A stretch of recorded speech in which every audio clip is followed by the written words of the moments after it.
Welcome to Off the Beaten Path again. I'm Priscilla Ryder, and today we are exploring the Lake Williams trail system that goes around Lake Williams, which is a water supply for the city of Marlborough.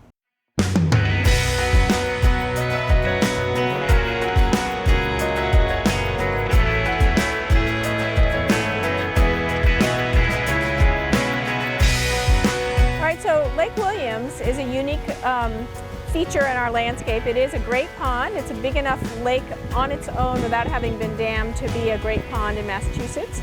It is our drinking water supply. It flows into the Millham where the drinking water gets treated. Historically, the pond was used as a recreational lake. There's lots of old pictures where this was used. There was lots of sailboats and everything on it.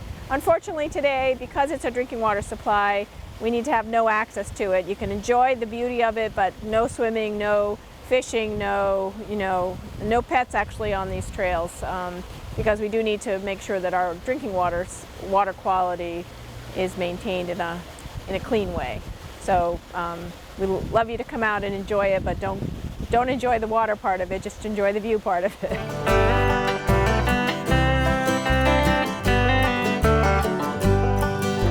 So this is a plant called sweet pepper bush, and it gets its name because it looks like little peppercorns at the top of when the seed pods start to form. So this is last year's flowering stalk with the seed pod. It's late summer. It flowers again, and it has this beautiful smell. So this is a great wetland plant. There's quite a few here, so it's a fun plant to try to identify. And when it smells, when it blooms, it's really lovely. So another plant you'll see along this trail, and if you come at the right time, you can have a little snack, these are Highbush Blueberry bushes. And right now, we're just seeing these very small little berries starting to form, which will soon be blueberries. But the birds will probably get them before you do. But there are quite a few bushes along the trail, the loop trail at the end of the path. So one of the first plants that come up in the spring is called skunk cabbage. And it's this cabbage-looking plant that comes out, and when you see that, you know that it's wet. It only really likes its roots wet all the time.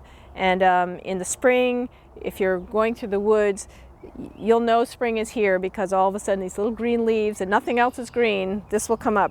Now the unique thing about skunk cabbage is if you take a little bit of it and you smell it, phew, it smells like a skunk. So then you know that you've got skunk cabbage. So it's quite odoriferous. And also if you step on it, you can smell it too. So it's a cool plant for, just kind of knowing that spring is here.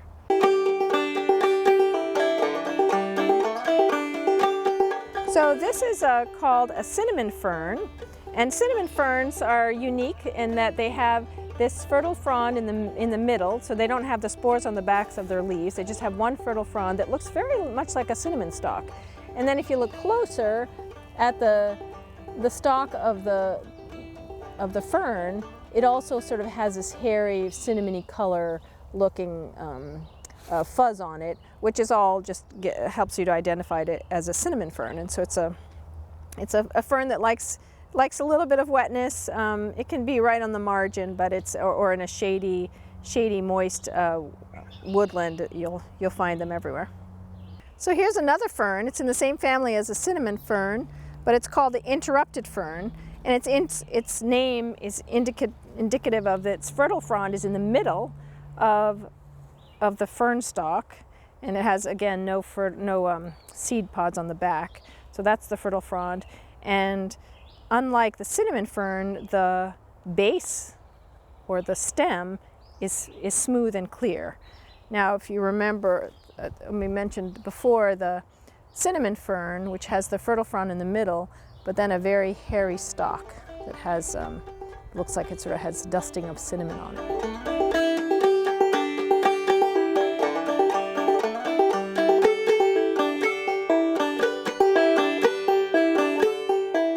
So when you see a dead tree like this, or a dead snag, or a portion of a dead tree, this is amazing habitat. You can see all these little holes. There are some bugs in here. The birds like those bugs.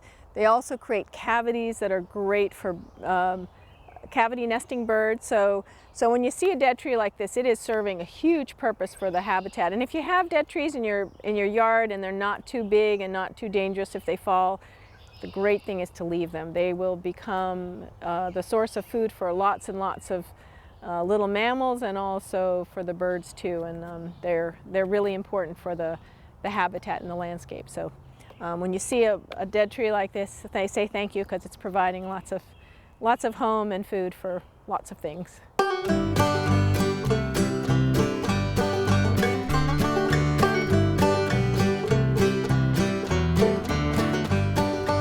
So one of the unique features on this trail, this is the loop trail past the little bridge, is this huge rock, which is called a Glacial Erratic. When the glacier came, it dropped this huge rock here while it was receding, and so this is some history, really old history, that remains here on this property. But it's a very cool rock.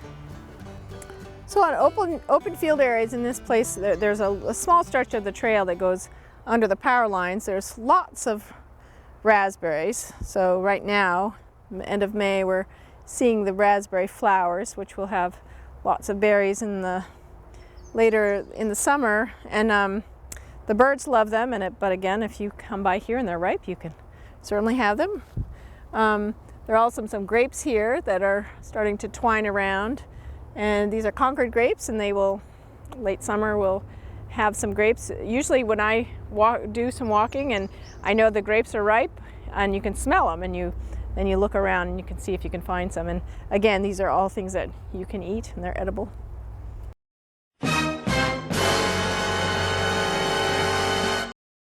So we love people to go out and enjoy the outdoors, but there are a few things you need to know. One is how to identify and see poison ivy, because some of us, like me, are very allergic to it. The oil from the leaves gets on your skin and starts to irritate it, even when there's no leaves. The bark also has that oil on it, so you can get it in the winter too. You usually have gloves on, so it's not such a big deal. But in the summertime, you know, it is something to look for.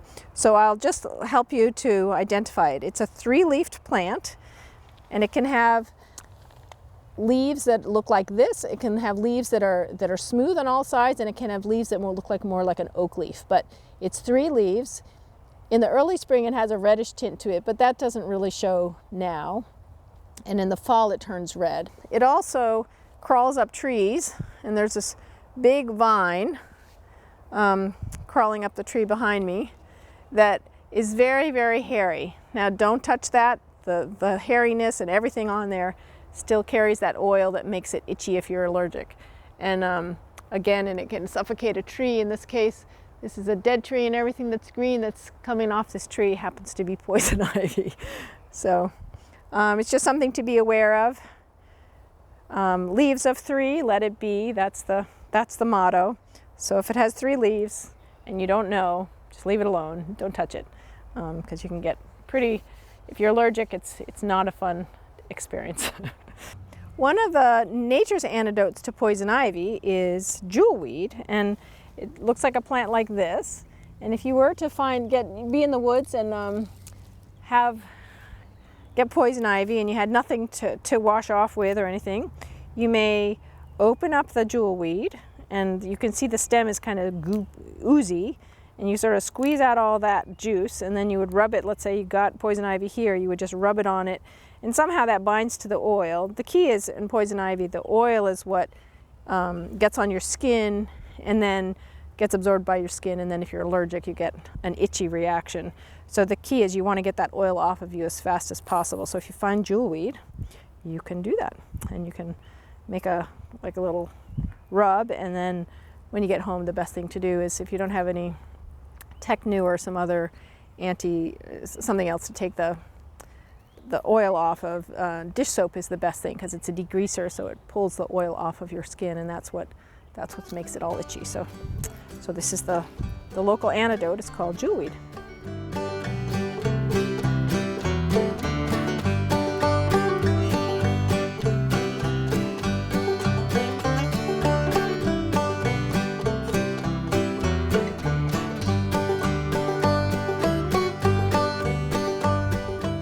as you walk through the woods on the Lake Williams Trail, you'll notice that there's some very large trees here. There's lots of small trees also, but the large trees indicate to us, and I know from old photographs, that this used to be mowed. It was a hayfield all the way down to the lake, to the edge of the lake.